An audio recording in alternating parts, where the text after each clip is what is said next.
गांव, गरीब किसान, खिलाड़ी, मजदूर, महिला और नौजवान का उत्थान तभी बनेगा विकसित राजस्थान।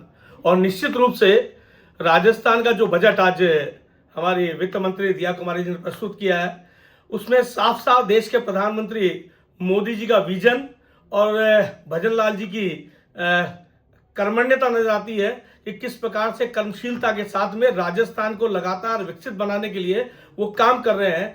ध्यान में आता है कि जहां मोदी जी 3 कर्तव्यों की बात करते हैं, उनको इसमें शामिल किया, चाहे वो अंत्योदय अंतिम व्यक्ति तक पहुंचने की बात हो, चाहे सर्वसुलभ इसमें पहुंचने की बात हो, सतत निरंतर लगातार विकास के लिए काम करना, इस को लेकर के इस बजट को प्रस्तुत किया गया है। ध्यान में आता है कि राजस्थान में जब से भजन लाल जी की सरकार आई है, राजकोषीय घाटा 8 लाख करोड़ से ज्यादा से कम हो गया है। बेरोजगारी दर जो 32% हुआ करती थी वो 4% पे आ गई है।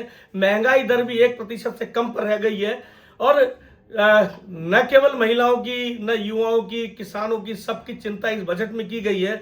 ध्यान में आता है कि मुख्यमंत्री जी ने 1 लाख युवाओं की भर्ती का कैलेंडर जहां जारी किया, वहीं 1,43,000 से ज्यादा भर्तियां प्रक्रियाधीन है।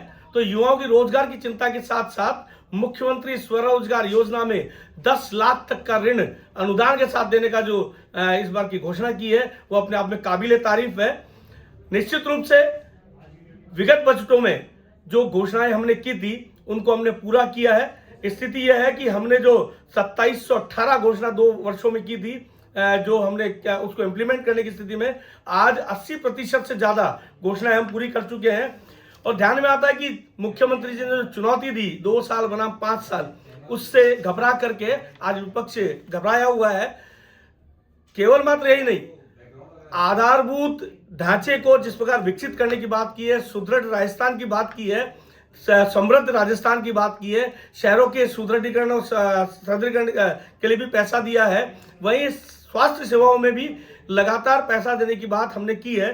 स्वास्थ्य के साथ में महिलाओं का ध्यान रखा है कि 16 लाख लखपति दीदियों को इस बार संकल्पित करके उनको बनाना है, उनके खाते में पैसा पहुंचाना है। वहीं राजीविका बहनों को जो पैसा 1 लाख रुपए देते थे, उसको भी 1.5 लाख रुपए किया है।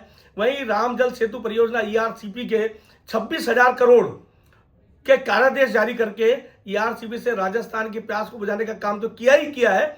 वहीं यमुना जल समझौते से हरियाणा से अपने हिस्से का पानी लेकर के पश्चिमी राजस्थान की प्यास बुझाने का काम भी कर रहे हैं, और उसके लिए भी 32,000 करोड़ का प्रावधान रखा है। ऐसे ही राइजिंग राजस्थान में 35 लाख करोड़ के जो MOU हुए थे, उसमें 8 लाख करोड़ आज धरातल उतर के आए हैं। और वहीं शैक्षिक क्षेत्र में भी उन्नयन का काम हमने किया है। NEP के अंदर व्यावसायिक शिक्षा जो लागू हुई है, 500 विद्यालयों में उसको लेकर के हम काम कर रहे हैं। वहीं हमारी बच्चियों को आत्मरक्षा के लिए सुदृढ़ करने के लिए रानी लक्ष्मीबाई आत्मरक्षा केंद्र जो पिछली बार 300 थे, उनको 150 बढ़ाने का काम किया है। इसी प्रकार से चाहे वो टैबलेट हो, चाहे लैपटॉप हो, चाहे स्कूटी हो, उसके लिए DBT का प्रावधान करके 20,000 रुपए तक सीधा जो इसमें योग्य छात्राएं होंगी उनके खाते में पहुंचाने का काम किया है। इसलिए वहीं किसानों के लिए भी ध्यान में आता है, सिंचाई का जो बजट है वो बढ़ाया गया, 11,000 करोड़ रुपए उसमें खर्च किया गया है। किसानों की तारबंदी का जो प्रोजेक्ट जो प्रावधान है उसको बढ़ाया गया है। ऐसे ही जल जीवन मिशन के अंदर हर घर नल, हर घर जल के लिए भी व्यवस्था की गई है। तो सर्व समावेशी, सर्वस्पर्शी बजट इस सरकार ने प्रस्तुत किया है। मैं बहुत बहुत साधुवाद देता हूं राजस्थान के मुख्यमंत्री भजन लाल जी शर्मा को, वित्त मंत्री दिया कुमारी जी को, जिन्होंने भारत को, जो हमारे देश के प्रधानमंत्री है नरेंद्र मोदी जी के सपनों के भारत को, विकसित भारत को पूरा करने का जो सपना है, उसको राजस्थान में भी परिलक्षित किया है।